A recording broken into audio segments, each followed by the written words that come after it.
हम लोग इस वीडियो में class 10th matric Bihar board के बायोलॉजी का पहला चैप्टर जो आपका जैव प्रक्रम क्वेश्चन है उसको आज तक के जितना भी ऑब्जेक्टिव क्वेश्चन पूछा गया वो सारा का सारा ऑब्जेक्टिव क्वेश्चन देखने वाला। तो आइए पहला क्वेश्चन नंबर क्या कह रहा है कि प्रकाश संश्लेषण क्रिया में ऑक्सीजन गैस बाहर निकलता है।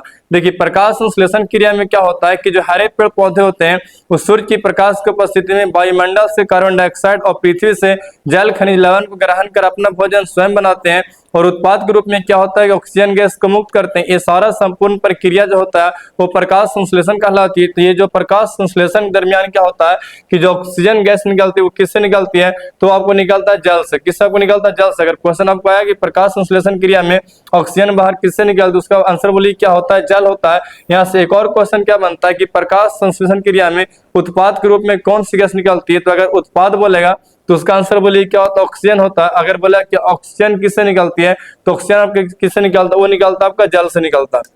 अगला क्वेश्चन में क्या आ रहा है, क्वेश्चन 2 में बोल रहा है क्या कि ग्वाइटर अथवा घेंघा रोग बोलिए किससे पनपता है। ग्वाइटर अथवा जो घेंघा रोग जो होता है ये किससे पनपता है? ये ना आपको आयोडीन कमी से होने वाला एक रोग होता है। इसमें क्या होता है तो व्यक्ति का जो यहाँ पर जो आपका जो ये जो हो गया ना इसमें ना पूरा जो गर्दन जो होता है वो फूल कर पूरा बड़ा हो जाता है। इस बीमारी को हम लोग क्या बोलते हैं? ग्वाइटर बोलते हैं, घेंघा बोलते हैं या इसी को गलगंड बोलते हैं।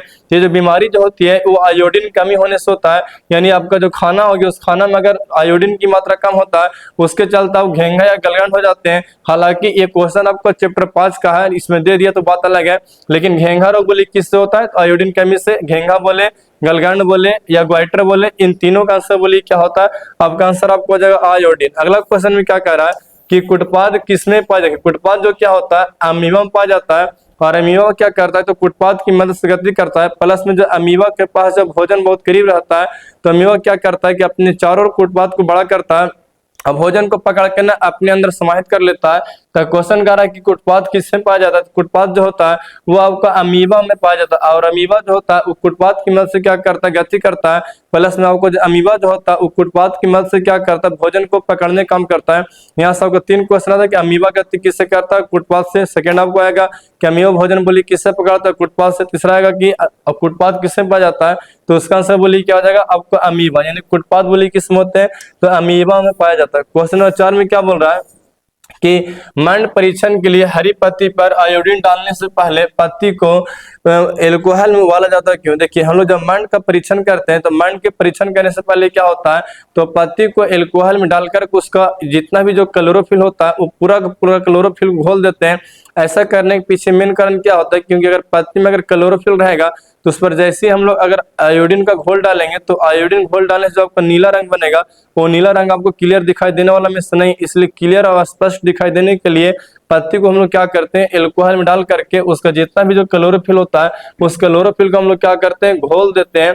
तो एग्जाम में अगर आया कि मंड परीक्षण के लिए हम लोग उसको पत्ती को क्यों उबालते हैं अल्कोहल में, तो इसका आंसर बोली क्या होता है? क्लोरोफिल को घोलने के लिए। क्योंकि अगर क्लोरोफिल घुलेगा नहीं तो पत्ती का रंग पूरा हरा रहेगा। हरा रहने पर क्या होता है जो नीला रंग जैसी बनेगा आयोडीन को डालने से वो ना वो क्लियर दिखाई देने वाला में से नहीं है। तो इसका आंसर आपको बी हो जाएगा। 4 में क्या कह रहा है कि सलाइड को सर्वप्रथम कंपाउंड माइक्रोस्कोप से देखा जाता है। देखिए जो सलाइड जो होता है उसको सर्वप्रथम जो हम लोग कंपाउंड माइक्रोस्कोप से जो देखते हैं वो देखते हैं 10x पर। तो 10x पर क्या होता है कि जो वस्तुएं जो होती है स्पष्ट और क्लियर दिखाई तो सबसे जो सर्वप्रथम अगर जो देखा जाएगा कंपाउंड सलाइड को सर्वप्रथम कंपाउंड माइक्रोस्कोप से तो उसको लेते कितना गुना पर? 10x गुना पर, मतलब उसको 10 गुना क्या करके बड़ा करके देखा जाता है। अगला क्वेश्चन 6 में क्या कह रहा है कि ग्लूकोज के एक अणु में ऑक्सीजन के कितने परमाणु होते हैं। तो ग्लूकोज का सूत्र आपको होता है C6H12O6 होती है। अगर इसमें बात करेंगे कि ग्लूकोज के एक अणु में ऑक्सीजन के कितने परमाणु होते हैं तो ऑक्सीजन के बोली कितने होते हैं? 6 परमाणु होते हैं। हाइड्रोजन के 12 परमाणु होते हैं। कार्बन के 6 परमाणु होते हैं। तो क्वेश्चन पूछ रहा है कि ऑक्सीजन के कितने परमाणु होते हैं तो आपको ऑक्सीजन के बोलो कितने हो जाएंगे? 6 परमाणु होते हैं। यानी क्वेश्चन नंबर 6 का आंसर बोलिए आपको क्या हो जाएगा? बी हो जाएगा। 7 में क्या कह रहा है कि दांतों को साफ करने के लिए दंतमंजन प्रायः बोली कैसा होता है। देखिए हम लोग का जो लार जो रहता है वो लार ना आपका अम्लीय होता है और अम्लीय का रिएक्शन करेगा क्षारीय से इसी कारण क्या होता है कि लवण और जल बनता है। आप अक्सर देखिए कि जब आप ब्रश करते हो ना, मुंह को साफ करते हो, जैसे कोलगेट को लेकर के मुंह साफ करते होंगे तो पूरा आपको क्या होता है कि मुंह में ना फेन बनना शुरू हो जाता है, क्योंकि इसके पीछे कारण क्या बनता है कि आपका लार में अम्ल होता है और कोलगेट क्षारीय होता है, और केमिस्ट्री में एक रिएक्शन पढ़ना होता है उदासीनीकरण अभिक्रिया, कि जिसमें अम्ल जो होता है उभयनिष्ठ के साथ रिएक्शन करके लवण और जल बनाती है। इसी कारण क्या होता है कि पूरा धर के पूरा मुंह पूरा फेने फेने हो जाता है। तो हम लोग जो दांत साफ करने के लिए जब दंतमंजन का प्रयोग करते हैं वो बोली कैसा होता है, क्षारीय होता है। तो दंतमंजन बोली क्या क्षारीय होता है, क्षारीय कैसा स्वाद में कड़वा होता है, और इसका पीएच मान 7 से बोली क्या होता है, ज्यादा होता है। और लार कैसा अम्लीय होता है। तो क्वेश्चन में है कि दंतमंजन कैसा होता है, तो इसका आंसर आपको जाए क्षारीय, यानी 7 का आंसर बोली क्या हो जाएगा, ए हो जाएगा। 8 में क्या कह रहा है कि सभी हरे पौधे बोली क्या होते हैं, तो जितने भी जो सभी हरे पौधे होते हैं वो स्वपोषी होते हैं। देखिए स्वपोषी क्या होता है कि वैसा जीव जो अपना भोजन प्रकाश संश्लेषण क्रिया के द्वारा स्वयं बनाता, उसे हम लोग स्वपोषी बोलते हैं। तो जितना भी जो हरे पेड़ पौधे होते हैं उनमें क्या क्लोरोफिल पाए जाते हैं, जिसके कारण वो अपना भोजन स्वयं बनाते हैं। तो जितने भी जो हरे पौधे होते हैं वो सबके सब बोली क्या कहलाते हैं, स्वपोषी कहलाते हैं। और जो जीव अपना भोजन स्वयं नहीं बनाता उसे हम लोग क्या बोलते हैं, परपोषी बोलते हैं। क्वेश्चन 9 में क्या कह रहा है कि निम्नलिखित में से कौन सा एक उभयलिंगी जंतु है। देखिए उभयलिंगी जंतु किससे कहते हैं, वैसा जंतु जिसमें नर और मादा दोनों पाए जाते हैं उसे हम लोग उभयलिंगी बोलते हैं। और एक लिंगी किसे बोलते हैं, तो वैसा जंतु जिसमें केवल एक ही वो लिंग पाया जाता है, यानी वो या तो होगा लड़का या तो होगा लड़की, उससे एक लिंगी बोलते हैं। लेकिन जिस जीव में लड़का और लड़की दोनों का गुण पाए जाते हैं उसे हम लोग क्या बोलते हैं, तो उससे बोलते हैं उभयलिंगी बोलते हैं।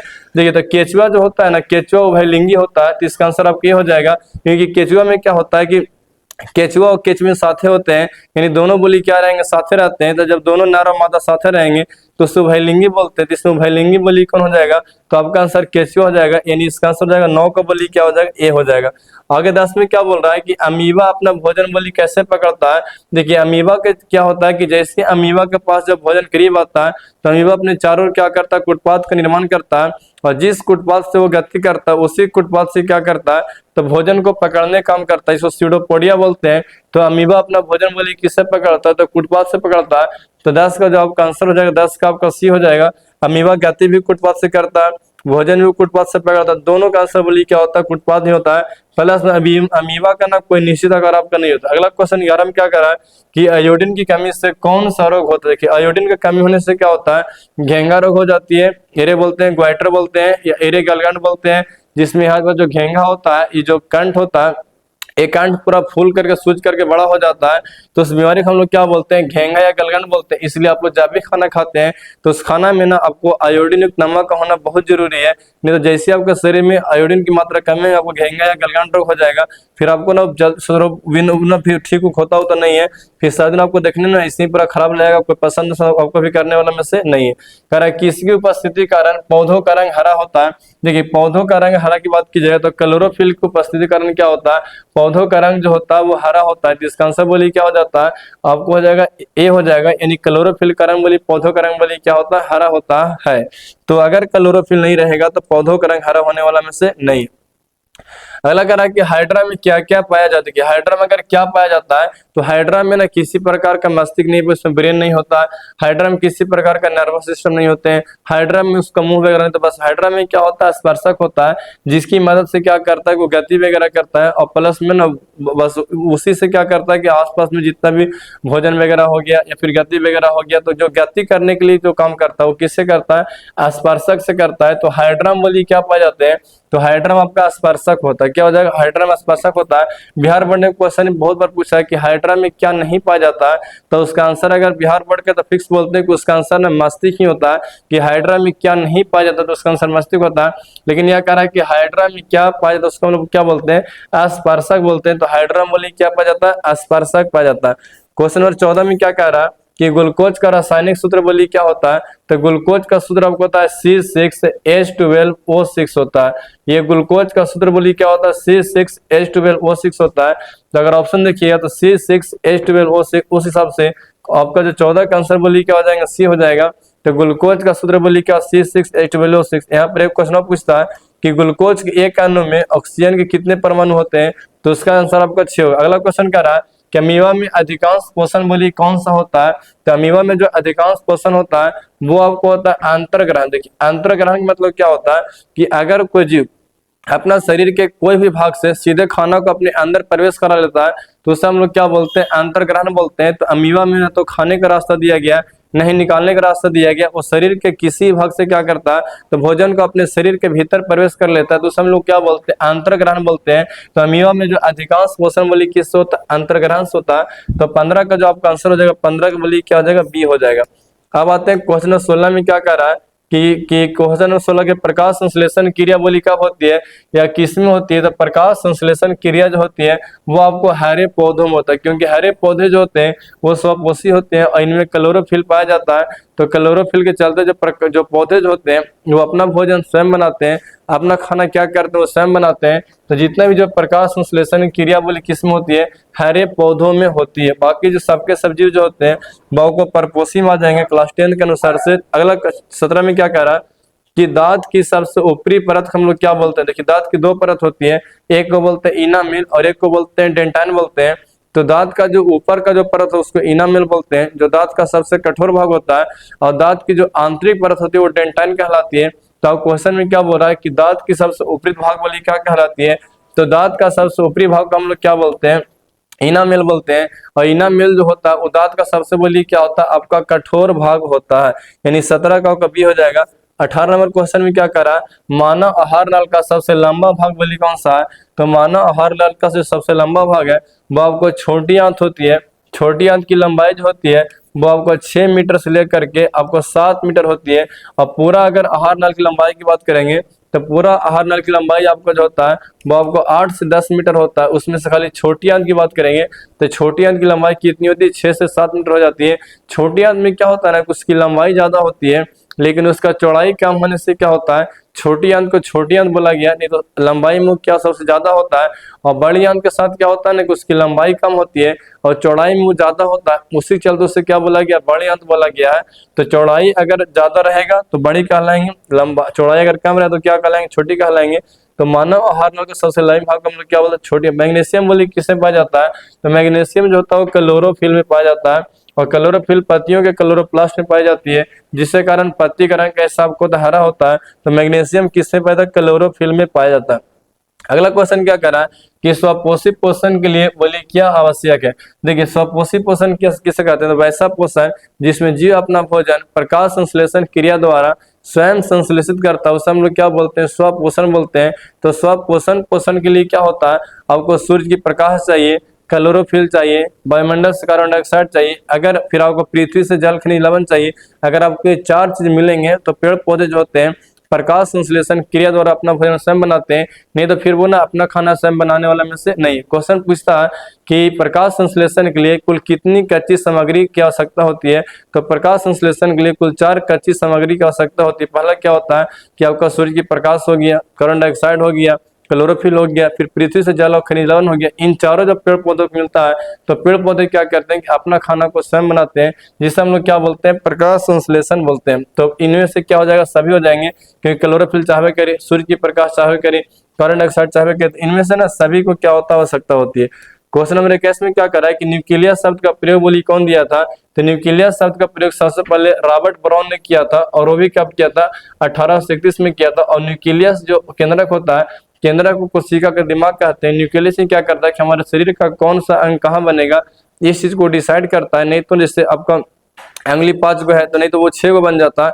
इन सब चीज का डिसाइड कौन करता है, न्यूक्लियस करता है। तो न्यूक्लियस शब्द सबसे पहले किनके द्वारा दिया गया था, तो आपका आंसर रॉबर्ट ब्राउन हो जाएगा। या भी पूछा न्यूक्लियस की खोज बोलो किसने किया था, तो रॉबर्ट ब्राउन ने किया था। वही कब किया था, 1831 में किया था। अगला क्वेश्चन क्या करा कि पौधों में भोजन बोली किस रूप में जमा होता है। देखिए जब पौधे जब प्रकाश संश्लेषण क्रिया करते हैं तो प्रकाश संश्लेषण क्रिया में ग्लूकोज बनाते हैं, लेकिन वो ग्लूकोज का जो पेड़ पौधा होता है वो सारा एक ही बार उपयोग नहीं कर पाता, और वो ग्लूकोज जो हो गया पेड़ पौधा का जड़ हो गया, तना हो गया, पत्ती हो गया, इन सब में क्या होता है, स्टार्च के रूप में जमा होता है। तो पेड़ पौधों में जो भोजन जो होता है यानी उसका जो ग्लूकोज जो होता है वो जिस रूप में जमा होता है उस रूप को हम लोग क्या बोलते हैं, तो उसे बोलते हैं स्टार्च बोलते हैं। जैसे मानव के शरीर में क्या होता है कि जब ग्लूकोज की मात्रा बढ़ती है तो बहुत ज्यादा ग्लूकोज होने पर वो ग्लाइकोजन के रूप में लीवर के पास जमा हो जाता है। उसी प्रकार से पेड़ पौधों में क्या होता है कि ग्लूकोज की मात्रा बढ़ने पर वो स्टार्च के रूप में क्या होता है, पेड़ पौधे की जड़ हो गया, तना हो गया, पत्ती हो गया, इन सब में क्या होता है कि वो जाकर के जमा हो जाता है।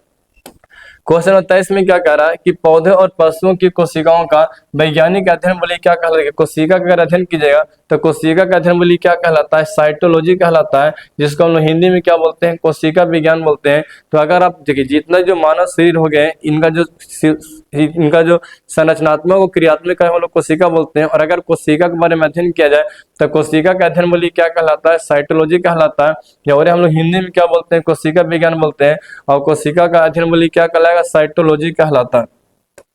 अगला क्वेश्चन क्या कह रहा है कि निम्नलिखित में से कौन ट्रिप्सिन एंजाइम का कार्य करता है। देखिए ट्रिप्सिन एंजाइम क्या करता है, तो आपका प्रोटीन का पाचन करता है। और ये प्रोटीन का क्या करता है, पाचन करता है। अलग अलग एंजाइम होते हैं, जैसे लाइपेज क्या करेगा, फैट का पाचन करेगा, एमाइलेज क्या करता है, कार्बोहाइड्रेट का पाचन करता है। उसी प्रकार से ट्रिप्सिन क्या करता है, तो प्रोटीन का पाचन करने काम करता है। और ये ट्रिप्सिन क्या करता है, तो आपका जो पेप्टोन को तोड़ता किसमें, तो ट्रिप्सिन ना पेप्टोन को आपको पेप्टाइड में तोड़ देता है। अगर ये क्वेश्चन पूछा जाए कि ट्रिप्सिन किसको क्या तोड़ता है, तो ट्रिप्सिन जो होता है वो पेप्टोन को पेप्टाइड में क्या करता है, आपका कन्वर्ट कर देता है। इसका आंसर आपको सी हो जाएंगे। 25 नंबर क्वेश्चन क्या कर रहा है कि मुखगुहा में आहार नाल के कौन सा भाग का पाचन होता है। देखिए मुखगुहा किसे कहते हैं, तो आप जो मुंह खोलते हैं तो आपको जो बहुत बड़ा जो आपको भोगाड़ लग रहा है, इसी मुंह के भीतर पाए जाने वाले खाली स्थान को लोग मुखगुहा बोलते हैं। इस मुखगुहा में क्या होता है कि 3 जोड़ी लार ग्रंथियां पाई जाती है, जिससे लार का स्राव होता है। और उस लार में आपको टाइलिन हो गया, ऐसे कुछ ऐसे कर करके आपको 4 एंजाइम पाए जाते हैं। अब ये एंजाइम क्या करते हैं, आपको एमाइलेज हो गया, म्यूलिन हो गया, डायस्टेज हो गया, ये सारे जो एंजाइम होते हैं वो लार में पाए जाते हैं। और लार में पाए जाने से क्या होता है कि उन लोग पाचन क्रिया में भाग लेता है। तो आपका जो कार्बोहाइड्रेट हो गया 10% जो कार्बोहाइड्रेट का जो पाचन होता है वो आपका मुखगुहा में होता है। बाकी कार्बोहाइड्रेट का पाचन मुखगुहा में नहीं हो पाती है। तो क्वेश्चन में कह रहा है कि मुखगुहा में आहार का कौन सा भाग का पाचन होता है, तो इसका आपका आंसर है कार्बोहाइड्रेट। कार्बोहाइड्रेट का पाचन बोली कहाँ होता है, मुखगुहा में होता है। लेकिन पूरी कार्बोहाइड्रेट नहीं पच पाता, मात्र 10% पचता है। और उसका पचाने में सपोर्ट बोली किसका होता है, एमाइलेज का होता है। वो एंजाइम बोली किसमें होता है, आपका लार में पाया जाता है। अगला क्वेश्चन क्या करा है, निम्न में से कौन स्वपोषी कौन सा। स्वपोषी किसे कहते हैं, तो वैसा जीव जो अपना भोजन प्रकाश संश्लेषण क्रिया द्वारा स्वयं संश्लेषित करता है उसे स्वपोषी बोलते हैं। और वैसा जीव जो अपना भोजन स्वयं नहीं बनाता है उसे परपोषी बोलते हैं। तो स्वपोषी में कौन आपको आने वाला है, तो इसका आंसर आपको आ जाएगा हरे पेड़ पौधे, क्योंकि हरे पेड़ पौधे जो होते हैं वो प्रकाश संश्लेषण क्रिया द्वारा क्या करते हैं, अपना भोजन को ना स्वयं बनाते हैं।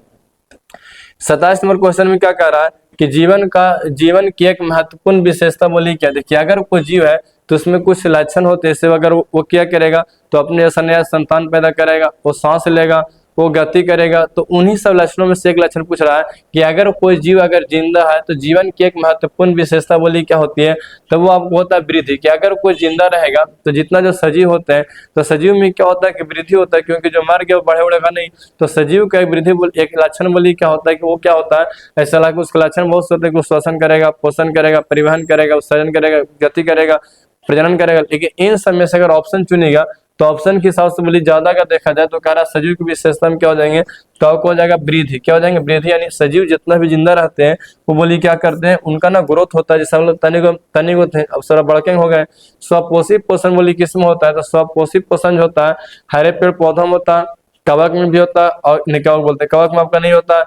कुछ प्रोटिस्टा जो होते हैं वो स्वपोषी होते हैं, और कुछ प्रोकैरियोटिक भी जो होते हैं वो स्वपोषी होते हैं। तो एक आपको हो गया पौधे भी होते हैं उसमें स्वपोषी होता है, एक कुछ प्रोटिस्टा और कुछ प्रोकैरियोटिक होते हैं। तो इस हिसाब से देखिएगा तो आपका ए वाला भी सही है और सी वाला भी सही है। तो ऑप्शन नंबर डी में क्या दिया गया, ए और सी दोनों। तो इसका आंसर बोलिए 28 क्या हो जाएगा, ए और सी दोनों। आगे क्वेश्चन 29 में आते हैं। 29 में क्या कर रहा है कि ग्राहनी बोलो भाग बोले किसका। देखिए छोटी आंत को 3 भागों में बांटा गया। पहला भाग को बोलते हैं ग्राहनी जेजुनम इलियम, जिसको इंग्लिश में क्या बोलते हैं, डेडुनम जेजुनम इलियम। तो ये जो ग्राहनी जो हो गया, ग्राहनी भाग बोले किसका होता है, छोटी आंत का होता है। छोटी आंत जिसे इंग्लिश में क्या बोलते हैं, स्मॉल इंटेस्टाइन बोलते हैं। और पाचन क्रिया पूर्ण कहाँ होती है, छोटी आंत में होती है। जिसका आंसर आपको क्या हो जाएगा, तो ग्राहनी बोलो भाग किसका, तो भाग आपका छोटी आंत का होता है। छोटी आंत 3 भागों में बटा होता है, ग्राहनी जेजुनम इलियम। कौन सा एंजाइम वसा पर क्रिया कर, देखिए कह रहा है कि कौन सा एंजाइम जो होता है वो वसा पर क्रिया करता है, मतलब वसा का पाचन बोले कौन करता है, तो वसा का पाचन करता है लाइपेज। कौन करेगा, लाइपेज। पेप्सिन क्या करता है, तो प्रोटीन का पाचन करेगा। ट्रिप्सिन भी क्या करता है, प्रोटीन का पाचन करता है। एमाइलेज क्या करता है, कार्बोहाइड्रेट का पाचन करता है। ये करता है किसका पाचन, तो एमाइलेज करेगा कार्बोहाइड्रेट का पाचन करेगा। लाइपेज बोली किसका पाचन करता है, वसा का, यानी ये आपको फैट का पाचन करता है। फिर हम ट्रिप्सिन बोले किसा करता है, तो ये करता है प्रोटीन का पाचन, यानी ये क्या करता है तो पेप्टोन को पेप्टाइड बनाता है। अब पेप्सिन क्या करता है तो प्रोटीन को ये कन्वर्ट करने काम करता है, और वो किस में कन्वर्ट करता है, ये ना आपको पेप्टोन में कन्वर्ट करने काम करता है। तो 30 का आंसर आपको ये हो जाएगा, यानी उसको हम लोग क्या बोलते हैं पेप्सिन। 31 नंबर क्या बोल रहा है कि प्रकाश संश्लेषण क्रियावली क्या होती है, तो प्रकाश संश्लेषण क्रियावली क्या होता है दिन में होता है, क्योंकि रात में सूर्य का प्रकाश रहता नहीं है। तो जब रात में सूर्य का प्रकाश नहीं रहेगा तो प्रकाश संश्लेषण क्रिया होने वाला में से नहीं है।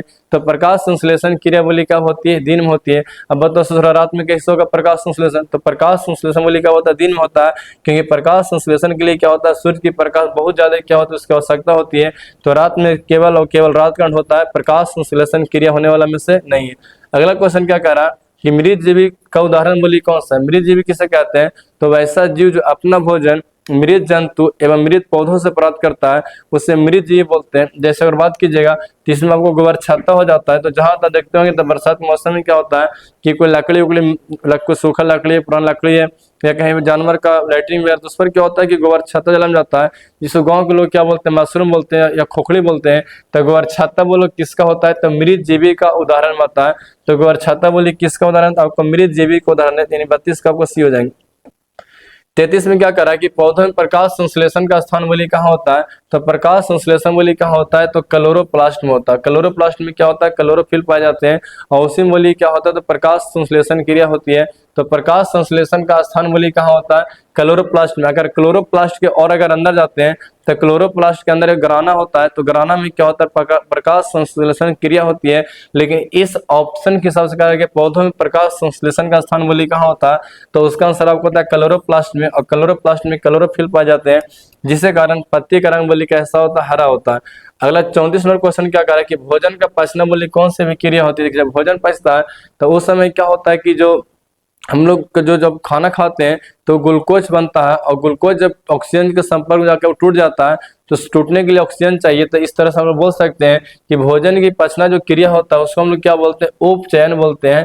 तो भोजन का पचना बोलो कौन सी भी क्रिया, तो भोजन का पचना होता है उपचयन, क्योंकि जितना जो ग्लूकोज वगैरह बनता है फिर से उसको तोड़ते हैं, और तोड़ने के लिए हमको ऑक्सीजन की आवश्यकता हर हाल में क्या होता है पड़ता है। अगला क्वेश्चन क्या करा कि एक वयस्क मनुष्य में कितने दांत हो। देखिए जो वयस्क मनुष्य होता है जिसको उम्र 18 साल से ऊपर हो गया उसमें दांतों की संख्या बोली कितनी होती है 32 होती है। और जो शिशु होते हैं शिशु में दांत की संख्या बोली कितना होता है वयस्क होता है, और बड़ों में दांत की संख्या बोली कितने होते हैं 32 होते हैं। और दांत 4 प्रकार के होते हैं, एक को बोलते हैं इंसाइजर, एक को बोलते हैं केनाइन, एक को बोलते हैं प्री मोलर, और एक को हम लोग क्या बोलते हैं मोलर बोलते हैं। तो आप यहाँ से भी क्वेश्चन याद करें दांत के प्रकार कितने होते हैं 4 होते हैं, incisor, canine, pre molar, molar. लेकिन अगर टोटल दांत बोले तो टोटल दांत संख्या बोले कितने 32। क्लोरोफिल वर्णा का रंग बोले कैसा होता है, तो क्लोरोफिल के कारण ही क्या होता है तो पत्तियों का रंग बोले कैसा हरा होता है। तो क्लोरोफिल वर्णा का रंग जो क्या होता है हरा होता है। अगर क्लोरोफिल नहीं पाया जाता पत्तियों में तो पत्ती का रंग हरा होने वाला में से नहीं था। और प्रकाश संश्लेषण के लिए क्लोरोफिल का बोली क्या होती है अति आवश्यकता होती है। बिना क्लोरोफिल का कोई पेड़ पौधे प्रकाश संश्लेषण करने वाले में से नहीं है। अगला क्वेश्चन क्या करा है कि कवक में पोषण की कौन सी विधि पाई जाती है, तो कवक बोली क्या होता है, तो कवक आपको होता है मृत जीव। देखिए मृत जीव किसे कहते हैं, तो वैसा जीव जो अपना भोजन मृत जंतु एवं मृत पौधों से प्राप्त करता है उसे हम लोग क्या बोलते हैं मृत जीव पोषण बोलते हैं। तो कवक भी क्या करते हैं कि जैसे मारा सड़ल रहेगा उससे क्या करता है अपने भोजन को प्राप्त करते हैं। तो इसीलिए कवक हम लोग क्या बोलते हैं, तो कवक को बोलते हैं मृत जीव। एक होता है मृत जीव और संभोजी। संभोजी में क्या होता है कि जो अपना खाना ना ठोस या तरल खा लेगा, जैसे मतलब जो गीला और टाइट दोनों खा लेता है वह बोलते हैं समभोजी। सबका साफ होगा, साफ कब देखिए दूध भी पी लेगा, वो सारा बेंगू खा जाता है। आदमी हम लोग क्या हम लोग सारा पानी भी पी लेते हैं, दूध भी पी लेते हैं, और फिर ठोस खाना भी खा लेते हैं। तो हम लोग क्या कहलाते हैं, तो समभोजी कहलाते हैं। लेकिन कह रहा है कवक पे होता है, तो कवक आपको होता है मृत जीवी होता है, क्योंकि वो क्या करता है सड़े गले जीव जंतु से क्या करता है अपनी भोजन को प्राप्त करता है। 38 नंबर क्वेश्चन क्या कर रहा है कि पीत रस का स्राव बोली कहाँ से होता है, तो पीत रस का स्राव आपको होता है लीवर से। क्या होता है लीवर से। आपको जो लीवर हो गया यकृत हो गया जिसको जिगर बोलते हैं, जिगर से क्या होता है पीत रस का स्राव होता है। अगर लीवर से पीत रस का स्राव नहीं होगा तो आपका ना जो खाना जो पचता है वो खाना पचने वाला में से नहीं है। तो पित्त रस का स्राव बोली कहाँ सबको होता है, तो उसका आंसर बोली क्या हो जाएगा लीवर हो जाएगा, जिसको यकृत बोलते हैं, एरिक जिगर बोलते हैं। तो जिगर से बोली क्या होता है पित्त रस का स्राव होता है। अगर आपका लीवर खराब हुआ तो खाना वगैरह पचने वाला में से नहीं। गोबर छत्ता बोली क्या है, तो गोबर छत्ता को हम लोग क्या बोलते हैं, गोबर छत्ता आपको होता है मृत जीवी। मृत जीवी किससे कहते हैं, तो वैसा जीव जो अपना भोजन मृत जंतु या मृत पौधों से प्राप्त करता है उसे हम लोग क्या बोलते हैं, मृत जीव बोलते हैं। जैसे गोबर छत्ता क्या होता है, देखिए तो कहीं कहीं लकड़ी सूखल रहेगा, कहीं गोबर रहेगा, तो गोबरे पर लकड़ी पर क्या होता है, तो थोड़ा इससे पेड़ नहीं जन्मेगा, ऊपर रहेगा छत्ता नहीं, और हम लोग क्या बोलते हैं, गोबर छत्ता बोलते हैं। तो गोबर छत्ता कभी कोई जिंदा जिंदा चीज पर नहीं जन्म सकता, वो हमेशा वो मरल पर ही जन्मता है। तो गोबर छत्ता में जो पोषण की विधि होती है उसे हम लोग क्या बोलते हैं, मृत जीव बोलते हैं। यानी 39 का जो आंसर आपको हो जाएगा वो आपको हो जाएगा ए। 40 नंबर क्वेश्चन में क्या करा कि दूध से दही बनने में निम्नलिखित में से कौन सी क्रिया होती है, तो उस क्रिया को बोलते हैं किण्वन और ये बोलते हैं फर्मेंटेशन। तो दूध से दही बनने में क्या होता है कि जो आपका जो लैक्टोबैसिलस बैक्टीरिया होते हैं वो दूध में उपस्थित लैक्टोज को क्या करता है, लैक्टिक एसिड में तोड़ देता है, जिसके चलते क्या होता है आपका दही जो होता है वो खट्टा लगने लगते हैं। तो दूध से दही बनने की क्रिया का नाम बोलिए क्या होता है, तो उसका किण्वन होता है। यहाँ से क्वेश्चन और भी होता है कि दही में कौन सा बैक्टीरिया पाए जाते हैं, उसका आंसर बोलिए क्या होता है, lactic acid bacteria. Lactic acid bacteria पाए जाते हैं और यही क्या करता है कि दूध में उपस्थित लैक्टोज को तोड़ देगा लैक्टिक एसिड में, जिससे कारण दही खट्टा होता है। और दही में कौन से एसिड पाए जाते हैं, तो दही में आपका जो हो गया वो लैक्टिक एसिड पाया जाता है। तो इसका आंसर आपको हो जाएगा किण्वन। दूध से दही बनने की क्रिया का नाम बोलिए क्या होता है, किण्वन, जिसको इंग्लिश में क्या बोलते हैं, फर्मेंटेशन बोलते हैं। दांत का सबसे कठोरतम भाग बोली कौन सा होता है, तो दांत का दो परत होते हैं, एक को बोलते हैं इनामिल और एक को बोलते हैं डेंटाइन। जो दांत का जो सबसे बाहरी परत उसको इनामिल बोलते हैं और जो दांत का जो आंतरिक परत होता है उसको डेंटाइन बोलते हैं। तो इसका आंसर बोली क्या हो जाएगा, इनामिल। यानी आपका 41 का आंसर बोली क्या हो जाएगा, बी हो जाएगा, जिसको हम लोग क्या बोलते हैं, इनामिल बोलते हैं। तो दांत का सबसे कठोरतम भाग बोली कौन सा आपको हो जाएगा, इनामिल। 42 नंबर क्वेश्चन में क्या करा कि निम्नलिखित में से कौन किसे रंध्र के छिद्र घिरे होते हैं। देखिए जो रंध्र किसे कहते हैं, तो पत्तियों में गैसों के आदान प्रदान के लिए क्या होता है, एक छोटा सा छिद्र पाया जाता है जिसे स्टोमाटा बोलते हैं, या उसे हम लोग क्या बोलते हैं, रंध्र बोलते हैं। तो ये जो रंध्र जो होता है, रंध्र घिरे किससे होते हैं, तो घिरे रहते हैं किससे, गार्ड सेल से घिरे होते हैं। उसे हम लोग हिंदी में क्या बोलते हैं, हिंदी में स्फीति द्वार बोलते हैं। और कब रंध्र खुलेगा और कब रंध्र बंद होगा, इसका नियंत्रण भी कौन करता है, तो गार्ड सेल करती है, यानी स्फीति द्वार करता है। जैसे ऑक्सीजन को जब CO2 को लेगा तो खुलेगा और ऑक्सीजन छोड़ेगा तो फिर भी वो खुलेगा, बाकी भी बाद में क्या होता है, बंद हो जाता है। तो पत्तियों में गैसों का आदान प्रदान भी किससे होता है, रंध्र से होता है, एरिया स्टोमाटा बोलते हैं। और ये घिरे किससे रहते हैं, ये स्फीति द्वार से, या और हम लोग क्या बोलते हैं, गार्ड कोशिका बोलते हैं। तो कह रहा है कि रंध्र के द्वार बोले किससे घिरे होते हैं, तो उसका आंसर आपको हो जाएगा गार्ड कोशिका से। 43 नंबर क्वेश्चन में क्या करा है कि प्रकाश की किरण प्रकाश संश्लेषण के लिए निम्न में से किस रंग का ज्यादा प्रभाव होता है। देखिए प्रकाश संश्लेषण के लिए सबसे ज्यादा प्रभाव जिस रंग का होता है उस रंग का नाम बोलिए क्या होता है, लाल होता है। यानी प्रकाश संश्लेषण के लिए सबसे ज्यादा प्रभाव बोलिए किसका होता है, लाल होता है। अगर इसमें से पूछता कि प्रकाश संश्लेषण के लिए अगर सबसे कम प्रभाव किसका होता है, तो सबसे कम आपको हरा का होता है, इसका प्रभाव सबसे कम होता है। और प्रकाश संश्लेषण में जिस रंग का प्रभाव सबसे अधिक होता है, तो सबसे अधिक बोलो किसका होता है, लाल का होता है। तो सबसे अधिक प्रभाव बोलो किसका होता है, लाल का होता है। और सबसे कम प्रभाव बोली किसका होता है, हरा का होता है। और ये जो सारा जो प्रोसेस होता है प्रकाश संश्लेषण के लिए होता है। और प्रकाश संश्लेषण क्रिया जो होती है स्टार्च की उपस्थिति की जांच करने के लिए किस विलयन का उपयोग करते हैं, तो इसका आंसर होता है आयोडीन। हम लोग क्या करते हैं कि जब हम लोग का स्टार्च की उपस्थिति की जांच करना होता है तो पत्ती को एल्कोहल में डाल करके पूरा उबाल देते हैं, जिससे उसका पूरा क्लोरोफिल घुल जाता है। उसके बाद हम लोग क्या करते हैं कि पत्ती पर आयोडीन का घोल डालेंगे और डालने के बाद क्या होता है कि अगर उसमें अगर प्रकाश संश्लेषण क्रिया होगा तो उसका रंग नीला हो जाएगा। और जिस एरिया में प्रकाश संश्लेषण क्रिया नहीं होती है उसका रंग में क्या होता है, वहां पर सफेद वगैरह कोई दिखना शुरू हो जाते हैं। तो प्रकाश स्टार्च की उपस्थिति की जांच के लिए उसमें स्टार्च बना नहीं बना, ग्लूकोज बना नहीं बना, इसकी जांच के लिए हम लोग किसका प्रयोग करते हैं, तो प्रयोग करते हैं आयोडीन का। किसका प्रयोग करेंगे, आयोडीन का। तो स्टार्च की उपस्थिति की जांच के लिए किसका प्रयोग करते हैं, आयोडीन का। 45 नंबर क्वेश्चन क्या करा कि प्रकाश संश्लेषण की दर में निम्न में से किन कारकों पर निर्भर करता है। देखिए प्रकाश संश्लेषण की जो दर होता है वो डिपेंड करता है प्रकाश के गुण पर भी और प्रकाश की मात्रा पर भी। तो उस हिसाब से आपका आंसर क्या हो जाएगा, सी वाला, यानी ए और बी दोनों। यानी प्रकाश देखिए तो सबसे जो ज्यादा होता है अच्छा वो लाल होता है, और जितना ज्यादा प्रकाश की मात्रा रहेगा प्रकाश संश्लेषण की किरण ज्यादा बढ़िया होती है। तो उस हिसाब से जो 45 नंबर क्वेश्चन का आपका आंसर बोलिए क्या हो जाएंगे, सी वाला, यानी ए और बी बोलिए क्या हो जाएगा, दोनों सही हो जाएंगे। यानी 45 का आपका आंसर सी हो गया। अलग आ रहा है कि परिसेका, परिसेका जिसको जो हम लोग अपेंडिक्स बोलते हैं, वो किसका भाग होता है? तो भाग होता है आपको आहार नाल का। लेकिन अभी इसका किसी प्रकार का भी कोई काम नहीं है। ये हमारे शरीर का बोली क्या होता है? एक तरह से अवशेषीय अंग की तरह काम करता है। लेकिन परिसेका बोली किसका हिस्सा होता है? तो परिसेका आपका हिस्सा होता है आहार नाल का। किसका होता है? आहार नाल का। यानी आपका 46 का आंसर बोली क्या हो जाएगा? ए हो जाएगा। अब आते हैं 47 नंबर क्वेश्चन में क्या कर रहा है कि रंध्र मुख्यतः बोलो किसे पाए जाते हैं? तो रंध्र जो होते हैं वो पत्तियों पर मुख्यतः पाए जाते हैं। तो पत्तियों पर क्या होता है? गैसों का आदान प्रदान के लिए एक छोटा सा छिद्र पाया जाता है, उससे रंध्र बोलते हैं, या उसी को हम लोग स्टोमाटा बोलते हैं। और इनका जो ये खुलते और बंद होते हैं, और इनका कंट्रोल बोली किस पर करता है? तो स्फीति द्वारा करता है। तो रंध्र बोली मुख्यतः किस पर पाया जाता है? पत्तियों पर पाया जाता है। अगला क्वेश्चन क्या करा कि प्रकाश संश्लेषण में प्रकाश रासायनिक अभिक्रिया बोली कहाँ होती है? तो प्रकाश संश्लेषण के लिए अगर प्रकाश रासायनिक की अभिक्रिया की बात करेंगे तो इसका आंसर होता है क्लोरोप्लास्ट के घराना में। क्लोरोप्लास्ट में दो भाग होता है, एक होता है घराना और एक होता है स्ट्रोमा। तो अगर जब बात करेगा प्रकाश रासायनिक अभिक्रिया तो बोली कहाँ होता है? घराना में होता है। अगर वही बात करेगा अंधकार अभिक्रिया तो अंधकार अभिक्रिया बोली कहाँ होती है? स्ट्रोम होती है।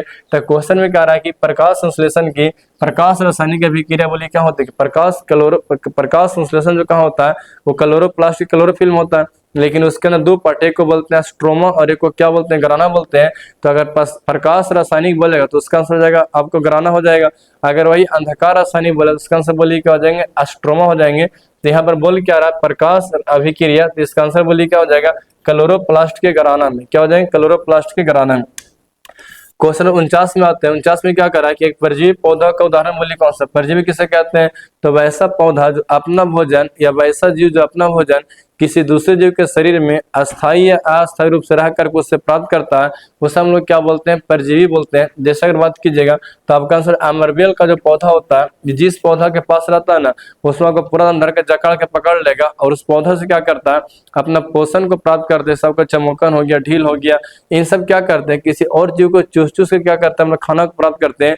और परजीवी जिसको चूसता है उसे हम लोग क्या बोलते हैं? पोषी बोलते हैं, क्योंकि उस चूसवाता है। और जो चूसता है हम लोग क्या बोलते हैं? परजीवी बोलते हैं। तो अगर हमको कोई चूसेगा तो हम क्या कहलाएंगे? पोषी। और जो चूस रहा हो क्या कहलाएगा? परजीवी। तो परजीवी किससे कहते हैं? तो वैसा जीव जो अपना भोजन मृत जंतु और मृत पौधों से प्राप्त करते हैं परजीवी बोलते हैं। जैसे अमरबेल हो गया, हुकवर्म हो गया, टेपवर्म हो गया, जू, चमोकन, इस सब के सब बोली क्या होते हैं? आपको परजीवी के उदाहरण में आपको आते हैं। क्वेश्चन 50 में क्या कह रहा है कि क्रमकुंचन गति बोली कहाँ पाई जाती है? क्रमकुंचन गति मतलब क्या होता है कि आहार नल की दीवार में क्या होता है कि तरंग की तरह फैलाव और संकुचन होती है, जिससे भोजन जो क्या होता है कि आराम आराम से लहे लहे सहे से आगे बढ़ती है, जिसको बढ़ने के साथ हम लोग को होता भी नहीं है। तो उसे हम लोग क्या बोलते हैं? क्रमकुंचन गति बोलते हैं। तो क्रमकुंचन गति बोली कहाँ होती है? वो आपको होता है ग्रास नली में। कहाँ होता है? जैसे हम लोग खाना मुंह में डालते हैं तो मुंह के बाद जैसे ही वो निगलने के बाद जैसे ही खाना आपका ग्रास नली में आता है, तो ग्रास नली में खाना आराम आराम से लहे लहे सहे से आराम से नीचे उतरता है, जिसको उतरने का एहसास हम लोग को होता भी नहीं है। तो उस जो गति होती है, मूवमेंट होती है, उसको हम लोग क्या बोलते हैं? क्रमकुंचन गति। इसको इंग्लिश में क्या बोलते हैं? पेरिस्टालसिस मूवमेंट बोलते हैं। और ये क्रिया बोली क्या होती है? ग्रास नली में। क्रमकुंचन क्रिया बोली क्या होती है? ग्रास नली में होती है। तो 50 का कभी 51 में क्या कह रहा है कि क्षुदांत्र में स्थित रसाकुर का काम क्या है? रसाकुर को इंग्लिश में क्या बोलते हैं? बिलाई बोलते हैं। अब बिलाई क्या करता है ना, तो ये भोजन को चूसने काम करता है। मतलब भोजन में जितना प्रोटीन, कार्बोहाइड्रेट, फैट, जितना भी न्यूट्रिएंट्स रहते हैं वो सबके सब चूसने का काम करता है। तो ये क्या करता है? तो अवशोषण का सतही क्षेत्र को बोली क्या करता है? बढ़ाता है। मतलब ये कोशिश करता है कि भैया मेरी जितना हमको चूसने के लिए मिले उतना बोली क्या रहेगा? बढ़िया रहेगा। तो कॉमन का आंसर बोली क्या हो जाएगा? आपको सी हो जाएगा, क्योंकि अवशोषण की क्षमता बोली क्या करता है? बढ़ाता। और ये जितना भी आप खाना उना खाते हैं वो क्या करता है? एकदम धीरे धीरे चूसी काम करता है, क्योंकि जब तक चूसेगा नहीं, जब तक हमको कुछ मिलने वाला नहीं ना चाहिए। मुगुहा का पिछला भाग बोली क्या कहलाता है? हम लोग जैसे ही मुंह खोलते हैं तो मुंह के भीतर पाए जाए खाले से मुगुआ बोलते हैं, लेकिन जैसे मुंह खोलेगा तो मुगुआ का जो पीछे वाला भाग दिखता है, तो मुगुआ का पिछला भाग बोली क्या कहलाता है? वो कहलाता है ग्रासनी। तो मुगुआ का पिछला भाग बोली क्या कहलाता है? ग्रासनी कहलाता है। अगला क्वेश्चन 53 में आते हैं। 53 नंबर क्वेश्चन क्या कह रहा है? तो कि प्रकाश संश्लेषण में ऑक्सीजन बोली, ऑक्सीजन का मूल स्रोत बोली क्या होता है? तो ऑक्सीजन जो निकलता है वो किससे निकलता है? आपका जल से निकलता है। ये क्वेश्चन दो तरह से पूछता है कि प्रकाश संश्लेषण क्रिया में ऑक्सीजन का मूल स्रोत क्या होता है? तो उसका भी आंसर जल होता है। और अगर ऐसे पूछ दे कि प्रकाश संश्लेषण क्रिया में ऑक्सीजन बोलिए किससे निकलता है, तो उसका भी आंसर बोलिए क्या होता है, जल होता है। तो आपका दोनों का आंसर क्या होता है, जल ही होंगे। हालांकि दोनों का पूछने का तरीका बोलिए क्या अलग अलग है। कह रहा है पेप्टिक अल्सर से बोलिए क्या हो जाता है, देखिए अगर आप समय पर खाना नहीं खाते हैं, टाइम टाइम से खाना नहीं खाते हैं, या बहुत लंबे समय तक भूखा रह जाते हैं, तो लंबे समय तक जब कोई व्यक्ति भूखे रह जाता है तो उसके अमाशय में क्या होते हैं, घाव बन जाते हैं। उस घाव को हम लोग क्या बोलते हैं, उसे बोलते हैं पेप्टिक अल्सर। क्या होता है, तो जब कोई व्यक्ति लंबे समय तक भूखे रहता है, तो लंबे समय तक भूखे रहने से क्या हो जाता है, आपको पेप्टिक अल्सर हो सकता है। क्वेश्चन नंबर 55 में आते हैं, कह रहा निम्न में से कौन सा मनुष्य के आहार नाल का एक अवशेषीय अंग। देखिए अवशेषीय अंग उसे कहते हैं कि वैसा अंग जो हमारे शरीर में होता है लेकिन किसी प्रकार का कोई काम नहीं करता है, उसे अवशेषीय अंग बोलते हैं। जैसा आपका अपेंडिक्स हो गया, वो हमारे शरीर में है लेकिन आपका भी किसी प्रकार का काम नहीं है, जिसको बोलते हैं हम लोग अवशेषीय। जैसे आपका कान का नीचे वाला ई हिस्सा, इसका किसी प्रकार का कोई काम नहीं, इसका अवशेषीय अंग बोलते हैं। हमारे शरीर पर जो बाल हो गया, इसका कोई काम नहीं, इसका अवशेषीय अंग बोलते हैं। तो जो हमारे शरीर में है लेकिन वो कोई काम का नहीं, उसे हम लोग क्या बोलते हैं, अवशेषी बोलते हैं। तो अपेंडिक्स फिलहाल कोई काम का नहीं, इसलिए अपेंडिक्स हम लोग क्या बोलते हैं, अवशेषी अंग बोलते हैं। अपेंडिक्स क्या करता था, तो ना सेल्यूलोज का पाचन करने का काम करता। अगला क्वेश्चन क्या करा कि शाकाहारी जीवों में छोटी अंत की लंबाई बोली क्या होती है, तो शाकाहारी जीवों में छोटी अंत की लंबाई जो होती है वो अधिक लंबी होती है, बड़ी होती है। इसके पीछे कारण क्या बनता है कि जितना जो शाकाहारी जंतु रहता है वो ज्यादा मात्रा में खाना, जैसे देखिएगा ना, जानवर दीजिए खाने के लिए, कुट्टी हो गया, घास ये सब दीजिएगा तो ना बड़ी मनी धर के एक एक नाद दे पड़ता है। अब चलो अगर वो खाएगा, शेर खाएगा, ये सब मांस वगैरह खाता है, उससे ना 2 किलो 3 किलो 4 किलो 5 किलो से ही खाता है। लेकिन अब हम ही लोग खाना खाते हैं, हम लोग दाल भात कितना बहुत ज्यादा मात्रा में खाते हैं, लेकिन अगर वही कोई जगह मीट मछली खाने के लिए उसकी मात्रा बोली क्या होता है, कम जाता है। तो जितना जो शाकाहारी जंतु होते हैं, तो शाकाहारी जंतु में छोटी अंत की लंबाई बोली क्या होती है, अधिक होती है। और मांसाहारी जंतुओं का छोटी अंत की लंबाई बोली क्या होता है, वो ज्यादा बड़ा आपको नहीं होता। 57 क्वेश्चन में क्या करा कि छोटी अंत में पूर्ण रूप से पचा भोजन बोली क्या कहलाता है। देखिए छोटी अंत में क्या होता है, खाना जब मुंह में डालते हैं, पहले जब थरिया में तो खाना कहलाएगा, जैसे ही मुंह में डाले, मुंह में क्या होता है, बोलस कहलाता है। मुंह से ज्यादा अमाशय में क्या कहलाता है, तो कायम कहलाता है। और जब भोजन जब चल जाएगा छोटी अंत में और एकदम पूरा लाही बन जाएगा, एकदम लेटरिन बन गया, तो इस कंडीशन में क्या कहलाता है, चाइल कहलाता है। क्या कहलाता है, चाइल कहलाता है। तो छोटी अंत में पूर्ण रूप से पचा भोजन बोलिए क्या कहलाता है, आपको चाइल कहलाता है। तो 57 का आंसर बोलिए क्या हो जाएगा, आपको बी हो जाएगा। 58 क्वेश्चन आता है, 58 क्या करा, निम्नलिखित में से कौन सा एमिनो अम्ल के विखंडन से बनता है। तो जब एमिनो अम्ल टूटता है, तो एमिनो अम्ल के टूटने से बोलिए क्या बनता है, अमोनिया बनता है। और अमोनिया का जो सूत्र आपको होता है वो आपको होता है ANH3 होता है, यानी एमिनो एसिड टूटने से बोलिए क्या बनता है, अमोनिया बनता है। 58 का आंसर बोलिए क्या हो जाएगा, सी हो जाएगा, ANH3 हो जाएगा। तो अमोनिया के विखंडन से बोलिए क्या बनता है, एमिनो अम्ल के विखंडन से क्या बनता है, अमोनिया बनता है। 59 नंबर क्वेश्चन क्या करे, अमीबा अपना भोजन बोली किससे ग्रहण करता है। तो अमीबा अपना भोजन बोली किससे पकड़ता है, कुटपाथ से पकड़ता है। अमीबा गति भी किससे करता है, तो कुटपाथ से ही करता है। तो दोनों का आंसर बोली क्या हो जाएगा, कुटपाथ हो जाएगा। प्लस अमीबा का कोई निश्चित आकार आपका नहीं होता है। आहार नाल के किस भाग में पाचन क्रिया पूर्ण होती है। देखिए पाचन क्रिया सूर्य मुखवास होती है। और अगर हम लोग पूर्ण की बात करेंगे तो छोटी आंत में क्या होता है, छोटी आंत जिसे स्मॉल इंटेस्टाइन बोलते हैं, तो स्मॉल इंटेस्टाइन में क्या होता है, पाचन क्रिया जो क्या होती है, पूर्ण हो जाती है। हालांकि बड़ी आंत में खाली सिर्फ क्या होता है कि जल का अवशोषण होता है, मतलब आपका लैट्रिन टाइट होगा कि आपका लैट्रिन लूज होगा, ये कंट्रोल कौन करता है, तो वो करता है बड़ी आंत। लेकिन जितना जो चूसना है, एनर्जी हमको शरीर को ताकत मिलेगा, ये सबके सब बोली किससे होते हैं, वो आपको होता है छोटी आंत से होता है। तो आहार नाल किस भाग में पाचन क्रिया पूर्ण, तो छोटी आंत में होती है। अगला क्वेश्चन क्या कर रहा है कि मुखगुहा में किस पोषक तत्व का पाचन होता है। तो मुखगुहा में क्या होता है कि 10% कार्बोहाइड्रेट का पाचन होता है, बाकी प्रोटीन हो गया या फैट हो गया, इन सब में से किसी का ही पाचन मुखगुहा में नहीं होता। मुखगुहा में एमाइलेज एंजाइम के द्वारा 10% कार्बोहाइड्रेट का बोली क्या होता है, पाचन होता है। तो क्वेश्चन पूछेगा कि मुखगुहा में किस पोषक तत्व का पाचन होता है, तो इसका आंसर बोली क्या हो जाएगा, मुखगुहा हो जाएगा, यानी इसका आंसर आपको होने वाला बी होने वाला।